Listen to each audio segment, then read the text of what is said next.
BRS party సభ్యత్వం తరపున బాధితులకు ఆర్థిక సహాయం అందజేసిన మాజీ ఎఫ్డీసీ చైర్మన్ వంటేరు ప్రతాప్ రెడ్డి కొండపాక మండలంలోని అంకిరెడ్డిపల్లి గ్రామానికి చెందిన అన్వర్, రాంపల్లి గ్రామానికి చెందిన చిట్యాల రాములు గత కొన్ని రోజుల క్రితం రోడ్డు ప్రమాదంలో మృతి. విశ్వనాథపల్లి గ్రామానికి చెందిన కొడుకు దేవవ్య ప్రమాదవశాత్తు కరెంట్ షాక్ తో మృతి చెందిన ముగ్గురికి బీఆర్ఎస్ పార్టీ సభ్యత్వం ఉన్నందున అన్వర్ భార్య షరీఫాకు 2 లక్షల చెక్కును, చిట్యాల రాములు భార్య నర్సవ్వకు 2 లక్షల చెక్కును మరియు గొడుగు దేవవ్వ భర్త ఉపలయ్యకు 2 లక్షల చెక్కును, బీఆర్ఎస్ పార్టీ ప్రమాద భీమా నుండి మంజూరైన చెక్కులను ఒక్కొక్కరికి 2 లక్షల చొప్పున 6 లక్షల చెక్కులను ఉమ్మడి మెదక్ జిల్లా డీసీసీబీ చైర్మన్ చిట్టి దేవేందర్ రెడ్డితో కలిసి మృతుల కుటుంబ సభ్యులకు మాజీ అభివృద్ధి సంస్థ చైర్మన్ వంటేరు ప్రతాప్ రెడ్డి అందజేశారు. ఈ సందర్భంగా ప్రతాప్ రెడ్డి మాట్లాడుతూ రాంపల్లి గ్రామానికి చెందిన చిట్యాల రాముల కుటుంబానికి రైతు బీమా నుండి 5 లక్షల రూపాయలు, టీఆర్ఎస్ పార్టీ ప్రథమ బీమా నుండి 2 లక్షల రూపాయలు వారి కుటుంబానికి అందించడం జరిగిందన్నారు. ఈ కార్యక్రమంలో ఎంపీపీ రాఘల సుగుణ దుర్గయ్య, మండల పార్టీ అధ్యక్షుడు నూనె కుమార్ యాదవ్, ఎంపీటీసీల ఫోరం కొండపాక మండల అధ్యక్షుడు చింతల సాయిబాబా, మాజీ సిద్దిపేట జిల్లా సర్పంచ్ ఫోరం అధ్యక్షుడు మహదేవ్ గౌడ్, మార్పడగా ఎంపీటీసీ ఆంజనేయులు, రాంపల్లి మాజీ సర్పంచ్ సురేందర్ రెడ్డి, బీఆర్ఎస్ పార్టీ నాయకులు అహ్మద్ రవీందర్, సున్నప్పు భాస్కర్, అంకిరెడ్డిపల్లి మరియు రవీంద్రనగర్ గ్రామీణ కమిటీ అధ్యక్షులు రాసుల నరేందర్, మల్లేశం, పిఎస్సిఎస్ డైరెక్టర్ వెంకటేష్, తేలు యాదగిరి, కిరణ్, ప్రదీప్, కనకయ్య, కొడుకు స్వామి, బీఆర్ఎస్ పార్టీ ప్రజాప్రతినిధులు, సీనియర్ నాయకులు, కార్యకర్తలు తదితరులు పాల్గొన్నారు.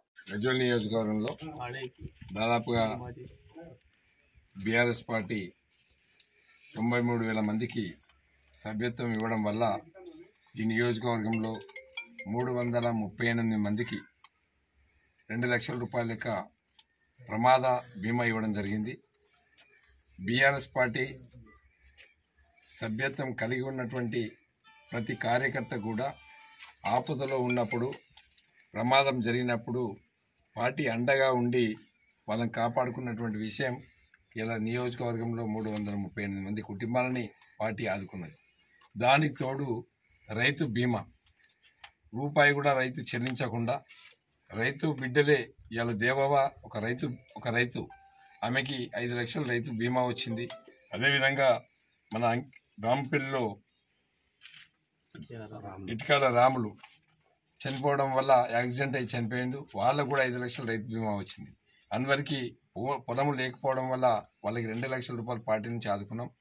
రూపాయి ఖర్చు కాకుండా ఒక కుటుంబానికి 7 లక్షల రూపాయలు ఇవ్వడం వల్ల ఆ కుటుంబానికి ఒక రకమైనటువంటి భరోసా కల్పించినటువంటి బీఆర్ఎస్ పార్టీ.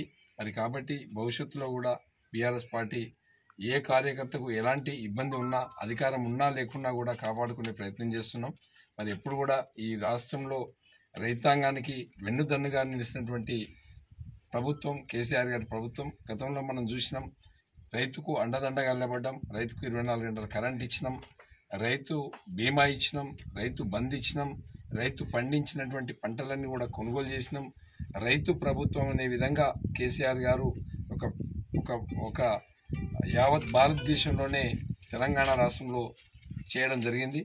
దానికి తోడు ఇలా రైతాంగం కోసం ఎక్కడో ఉన్నటువంటి గోదావరి తీసుకొచ్చి ఒక రంగనాయకుల సాగర్, ఒక మల్లన్న సాగర్, ఒక కొండపోచమ్మ సాగర్ చేయడం వల్ల ఇలా రైతాంగానికి ఒక భరోసా వచ్చి పచ్చటి బీడు పొలాలు పచ్చటి పొలాలుగా ఎదిగినాయి.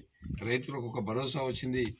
ఇప్పుడు మరి అదేవిధంగా రైతాంగం అంతా కూడా ఈ భారతదేశంలో ఎవరు చేయని విధంగా కేసీఆర్ గారు చేసింది కాబట్టి ప్రతి విషయంలో కూడా క్షుణ్ణంగా పరిశీలించి రైతు కోసమే ఈ రాజ్యం అనే విధంగా కేసీఆర్ గారు పనిచేశారు. మరి ఏదేమైనప్పటికీ కూడా ఈరోజు ఈ అన్వర్ గారికి, చింతల రాములు గారికి, కొడుకు దేవ గారికి వాళ్ళకి ఆత్మశాంతి చేకూరాలని ఆ కుటుంబ